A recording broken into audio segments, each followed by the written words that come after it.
Olá, meus queridos, como é bom estarmos inaugurando um novo ano litúrgico, isso mesmo. Com este próximo domingo, nós estamos no primeiro domingo do Advento do ano litúrgico que denominamos Ano A, o ano que será dedicado justamente à leitura integral do Evangelho segundo Mateus. E hoje a liturgia justamente nos brinda com uma passagem de Mateus, uma passagem do famoso discurso escatológico de Mateus. Essa primeira parte, como fazemos sempre, devemos a reflexão muito bem feita de Frei Alberto Maggi. E o tema da liturgia desse domingo é o seguinte: para ser acolhido ou acolhida no reino de Deus, deve-se mudar de vida, vivendo os seus valores. Pois bem, a passagem que a liturgia apresenta no primeiro domingo do Advento, o Evangelho de Mateus, capítulo 24, versículos de 37 a 44, deve ser contextualizada sob pena de corrermos o risco de incompreensão e deturpação do sentido daquilo que o evangelista escreve. E qual é o contexto dessa passagem de hoje? Ora, no templo de Jerusalém, Jesus expulsou a todos e denunciou as mais altas autoridades religiosas por terem transformado a casa do Pai em um covil de ladrões e bandidos. Depois, Jesus queixou-se, chorou por Jerusalém, uma instituição que, em vez de reconhecer, acolher e apoiar os enviados de Deus, sempre os matou. Isso mesmo, Jesus chora por essa cidade que matou os profetas enviados por seu Pai. E por quê?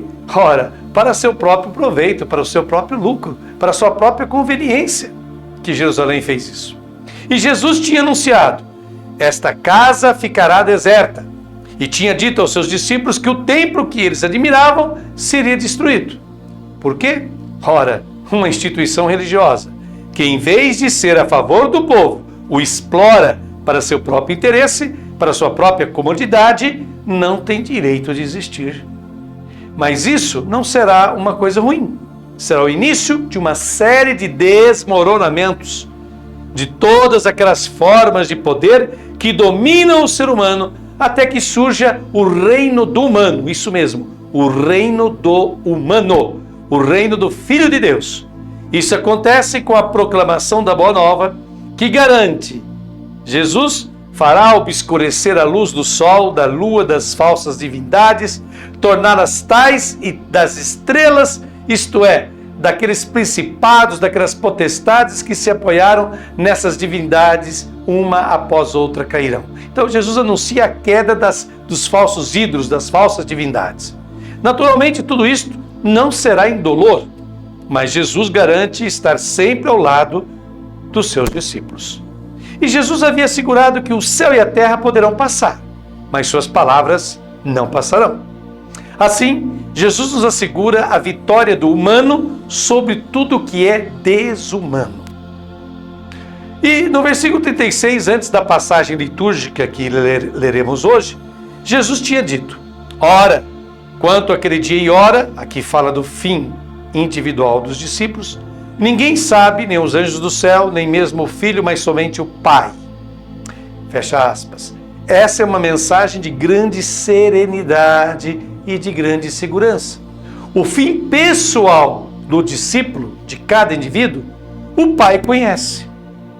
E Jesus não diz Deus conhece, Deus sabe, não. Ele fala que o Pai sabe. Isto é, destaca essa relação afetuosa, cheia de ternura por parte do Pai e seus filhos, que são seguidores de Jesus. Por isso, convida a máxima serenidade e máxima tranquilidade por parte de todos nós. Comecemos então o nosso texto. Capítulo 24 de Mateus, versículo 37 nos diz: a vinda do Filho do Homem será como no tempo de Noé. Ora, os dias de Noé são os dias da arca, ou seja, o lugar da salvação, onde poucos perceberam a iminência do desastre e foram salvos. Assim, a vinda do Filho do Homem, que inaugura o reino de Deus, será a nova salvação. Mas Jesus anuncia que poucos se darão conta disso. O dilúvio não foi o fim do mundo, mas o início de uma nova humanidade. Humanidade essa renovada. Foi uma mudança de época que salvou a humanidade. Pois bem, prossigamos. capítulo sempre 24 de Mateus, agora versículos 38 a 39, nos dizem: nos dias antes do dilúvio, todos comiam e bebiam, casavam-se e davam-se em casamento, até o dia em que Noé entrou na arca. E nada perceberam, até que veio o dilúvio e arrastou a todos. Assim acontecerá também na vinda do Filho do Homem. Ora, Jesus se refere à rotina normal da vida humana, que, no entanto, muitas vezes nos impede de perceber algo extraordinário que está prestes a acontecer. Portanto, é um convite que Jesus nos faz à vigilância. Porque, assim como o dilúvio foi algo imediato e poucos o perceberam, assim a vinda do reino de Deus é uma oportunidade para ser pega no ar. Mas é uma ocasião que é condicionada. E em todo o Evangelho, o evangelista tratou disso, insistiu nisso. Condicionada a quê? A uma mudança de vida. Condicionada a quê? A rejeitarmos os falsos valores da sociedade para acolher os novos que Jesus Cristo traz. Que novos valores são esses do reino? A partilha, o serviço aos outros e a descida ao nível dos últimos da sociedade. É o convite que Jesus Cristo nos faz. Quem assim o fizer não será pego de surpresa pelo reino. Agora vejamos a passagem de Mateus, capítulo 24, versículos de 40 a 41, que nos diz: 2 homens estarão trabalhando no campo. Um será levado e o outro será deixado. 2 mulheres estarão moendo no moinho. Uma será levada e a outra deixada. Aqui a tradução põe um será levado e o outro será deixado. Mas a palavra grega que está aqui, o verbo grego que está aqui, não é levado embora. O verbo usado pelo evangelista é o mesmo que ele utilizou no primeiro capítulo do seu evangelho, de Mateus, no momento da anunciação, quando o anjo diz a José: não temas receber Maria, tua mulher. Mateus capítulo 1, versículo 20. Não temas receber Maria, tua mulher.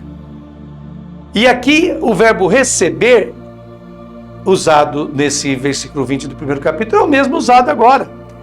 Significa tomar, no sentido de acolher, receber, né? O anjo conclama José a acolher Maria, recebê-la como sua esposa. Aqui a tradução também deveria ser refeita. 2 homens estarão trabalhando no campo, um será acolhido, recebido, e o outro será deixado. O mesmo para o exemplo feminino. 2 mulheres estarão moendo no moinho, uma será acolhida, recebida, e a outra será deixada. O que isso quer dizer? Quer dizer o seguinte: o reino de Deus é uma proposta para todos, mas não é de todos. Porque somente aqueles que acolhem os seus valores, somente os que aceitam mudar de vida, nele entrarão e dele farão parte. O reino de Deus não é o reino do além, mas uma sociedade alternativa, aqui e agora, onde em vez de acumular egoisticamente para si, se compartilha generosamente com os outros. Onde, em vez de dominar, as pessoas aprendem a servir umas às outras. É isso que quer dizer essa passagem. Prosseguindo, versículo 42 de Mateus, capítulo 24, nos diz: vigiai, portanto, porque não sabeis em que dia virá o vosso Senhor. E aqui está o convite premente, urgente de Jesus para vigiar. É o mesmo convite que Jesus fará depois no Getsemane, no momento da dificuldade, quando todos os discípulos fugirão. Ele dirá: vigiai, isto é, aderi a mim, juntai-vos a mim.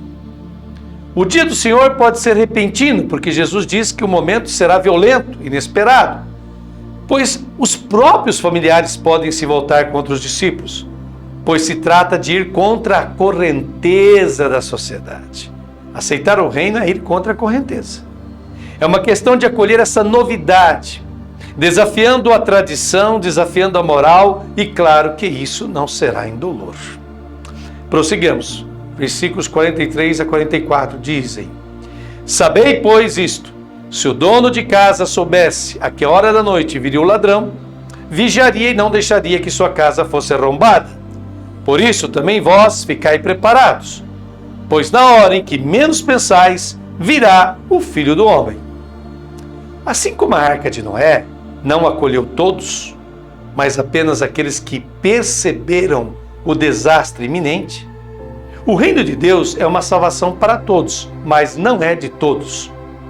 Então devemos estar atentos à vinda do Filho do Homem. O homem que tem a condição divina, que não é um privilégio exclusivo de Jesus, mas uma possibilidade para todos os que creem. Mas ter a condição divina torna as pessoas livres, e o sistema e o poder não toleram as pessoas livres. Querem manipulá-las, querem dominar suas mentes. Mas Deus sempre estará ao lado dos pobres e perseguidos. Pois bem, essa foi a reflexão que nos ofereceu Frei Alberto Matti, biblista italiano, de grande renome naquele país. Agora eu ofereço a minha reflexão pessoal e começo citando do mesmo evangelista Mateus, uma frase que se encontra na boca de Jesus no capítulo 22, versículo 14, e que diz assim: com efeito, muitos são chamados, mas poucos são escolhidos. Repetindo, com efeito, muitos são chamados, mas poucos são escolhidos. Primeiramente, é preciso ficar claro que o evangelho deste domingo não pretende transmitir-nos medo, apreensão e angústia. Absolutamente. As palavras de Jesus vêm até nós para nos encorajar e encorajar a fazer já, a fazermos agora aquilo que se deve. Não postergar, não perder tempo na vida, pois tudo pode mudar de uma hora para outra. Devemos aproveitar o tempo presente, pois não temos mais acesso ao passado e ainda não alcançamos o futuro. O que Jesus deseja é a mesma atitude que solicitou a alguns de seus discípulos no horto do Getsemane, na noite trágica de sua paixão. Mantende-vos despertos comigo, vigiai comigo, fiquem despertos comigo. Está lá em Mateus capítulo 26, versículos 38, 40 e 41. Isso não significa viver assustado. Não é esse o convite de Jesus, para vivermos despertos, vigilantes. Não é vivermos assustados, temerosos diante de uma possível desgraça ou tragédia. A vigilância e a oração são necessárias para que não caiamos em tentação, uma vez que o espírito, na verdade, está pronto, mas a carne é fraca, como de Jesus no Getsemane. E a pior tentação na qual podemos cair é, prestem atenção, abandonar e desprezar os valores do reino de Deus, que são a partilha de bens e de dons, o serviço aos outros, a dedicação aos últimos e marginalizados da sociedade e a promoção da justiça acima de tudo. Se a gente deixar esses valores a fim de abraçarmos os falsos valores do mundo, que são riqueza, poder, fama, beleza exterior, estamos perdidos. Como bem nos recorda o teólogo espanhol José María Castillo, abre aspas, é viver com tanta honestidade no lugar e no trabalho em que cada um está, que se vive na constante disposição de fazer o que tenho que fazer e dizer o que tenho a dizer, mesmo que isso represente uma séria ameaça para mim, um perigo que pode ser fatal. Fecha aspas. É isso que significa estarmos atentos, vigilantes com Jesus. Infelizmente, a maioria dos cristãos pensa que sua principal preocupação como pessoa que se diz seguidora de Cristo deve ser com as obrigações religiosas, entendendo-se com isso a frequência aos sacramentos, a observância das normas doutrinais da igreja e assim por diante. A maioria dos cristãos esquece-se, desgraçadamente, que o principal para um cristão, uma cristã, é vivenciar os valores do reino de Deus no mundo e nos ambientes em que vive. Família, profissão, estudo, enfim. Por isso, em nossa sociedade ainda hoje, após quase 2 milênios de cristianismo, não se respira um ar cristão e não se encontra uma sociedade verdadeiramente cristã. Nossa fé não muda, não incide, não altera a triste realidade deste mundo. Isso é gravíssimo, pois demonstra que temos uma fé morta, segundo o que nos diz a carta de Tiago, capítulo 2, versículos de 14 a 17, e depois o versículo 26, que diz o seguinte: Tiago, abre aspas. Meus irmãos, que adianta alguém dizer que tem fé se não tem obras? A fé seria capaz de salvá-lo? Imaginai que um irmão ou uma irmã não tenham o que vestir e que lhes falta a comida de cada dia. Se então algum de vós disser a eles: ide em paz, aquecei-vos, e comei à vontade, sem lhes dar o necessário para o corpo, que adianta isso? Assim também a fé, se não se traduz em ações, por si só está morta. Assim como o corpo sem o espírito é morto, assim também a fé sem as obras é morta. Fecha aspas. São palavras de Tiago. E agora, iluminados por toda essa reflexão, vamos fazer essa oração concluindo esse nosso momento de reflexão do Santo Evangelho Dominical. Você vai poder acompanhar aí pela telinha e rezar juntos conosco. São muitas as perguntas sobre o nosso futuro que continuamente surgem na mente. O que será de nós e deste mundo? Aonde estamos indo? Não nos faltam nem mesmo perguntas sobre o nosso presente. Por que tantos desastres? Por que tantas doenças que parecem se multiplicar? Por que os crimes brutais cometidos pelos poderosos permanecem impunes? Por que os inocentes sofrem e são mortos? Quando tudo isso vai acabar? A única resposta que nos dá, Senhor, é que ninguém sabe o dia e a hora em que tudo isso vai acabar. Nossa única certeza é a Tua palavra. Palavra de verdade, palavra de vida, palavra de eternidade. É confiar-nos a Ti, trabalhando incansavelmente, continuando a dar testemunho do Teu Evangelho, confiantes de que virás surpreender-nos. Amém. E eu felicito você, querido irmão, querida irmã, que nos acompanha hoje aqui, sempre pelo canal 10 de Fernandópolis. E eu te agradeço de coração e aguardo vocês aqui semana que vem, se Deus quiser.